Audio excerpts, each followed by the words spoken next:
Kozhikode west ഹില്ലിലെ vigil നരഹത്യാ കേസിൽ വിജിലിനെ കല്ലുകെട്ടി താഴ്ത്തിയെന്ന് സംശയിക്കുന്ന സരോവരത്തെ ചതുപ്പിൽ തുടർച്ചയായ രണ്ടാം ദിവസവും പരിശോധന തുടങ്ങി. അസ്ഥികൂടം കണ്ടെടുക്കാനായി കെടാവർ നായി ഉൾപ്പെടെ സ്ഥലത്തെത്തിച്ചാണ് പരിശോധന നടക്കുന്നത്. വിവരങ്ങളുമായി റിയാസ് കെ.മാർ ചേരുന്നുണ്ട്. റിയാസ്, ഇപ്പോൾ തെളിവെടുപ്പ് പ്രതിയുമായി കൂട്ടിൽ പരിശോധന നടത്തിക്കൊണ്ടിരിക്കുകയാണ്. പുരോഗമനം എങ്ങനെയാണ്? വിവരങ്ങൾ. കാർത്തു, ഇവിടെ സരോവരത്തെ തണ്ണീർത്തടത്തിലെ ചതുപ്പിൽ വിജിലിന്റെ മൃതദേഹം കല്ലുകെട്ടി താഴ്ത്തി എന്നാണ് പ്രതികൾ പോലീസിനോട് പറഞ്ഞിരുന്നത്. അതിന്റെ അടിസ്ഥാനത്തിൽ ഇവിടെ തുടർച്ചയായി രണ്ടാം ദിവസവും തെരച്ചിൽ പുരോഗമിക്കുകയാണ്. ഏറ്റവും ആദ്യം നിലവിൽ ആ ചതുപ്പിലേക്ക് പോകുന്ന വഴിയെല്ലാം തന്നെ മഴ കാരണം ചെളി പൂർണ്ണമായി നിറഞ്ഞ അവസ്ഥയിലാണ്. കാൽനട യാത്ര പോലും ആ ചെളിയിലേക്ക് ദുഷ്കരമാണ്. കാൽനടയെ പോലും പോകാൻ പറ്റാത്ത ഒരു സാഹചര്യമാണ്.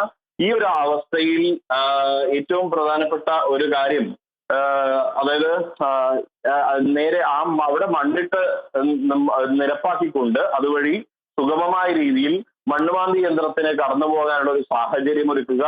അതിനുശേഷം അവിടെ മാന്തി എല്ലാം ശരിയാക്കി നേരെ ഈ ചതുപ്പിലെ ചെളി കോരി മാറ്റുക. കോരി മാറ്റിയതിനു ശേഷം അവിടെ അവശിഷ്ടങ്ങൾ ഉണ്ടോ എന്ന തെരച്ചിൽ നടത്തുക എന്നുള്ളതാണ്. ഇന്നലെ തുടക്കത്തിൽ അത്തരമൊരു തെരച്ചിൽ നടത്തിയിരുന്നെങ്കിലും അതെല്ലാം തന്നെ വിഫലമാകുന്ന ഒരു സാഹചര്യമാണ് പ്രതികൂല കാലാവസ്ഥ കാരണം ഉണ്ടായിരുന്നത്.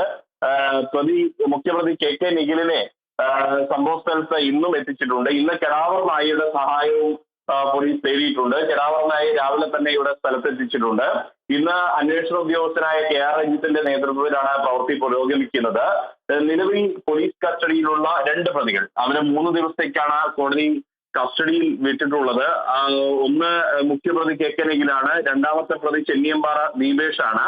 രണ്ടുപേരുടെയും കസ്റ്റഡി കാലാവധി ഇന്ന് തീരുകയാണ്. നാളെ തിരികെ അവരെ കോടതിയിലേക്ക് ഹാജരാക്കും. ആ സമയത്ത് തന്നെ കൊയിലാണ്ടി 1ാം ക്ലാസ് ജുഡീഷ്യൽ കോടതി മുൻപാകെ, മജിസ്ട്രേറ്റ് മുൻപാകെ പോലീസ് പ്രതികളെ വീണ്ടും കസ്റ്റഡിയിൽ വേണമെന്ന ആവശ്യം ഉന്നയിക്കും.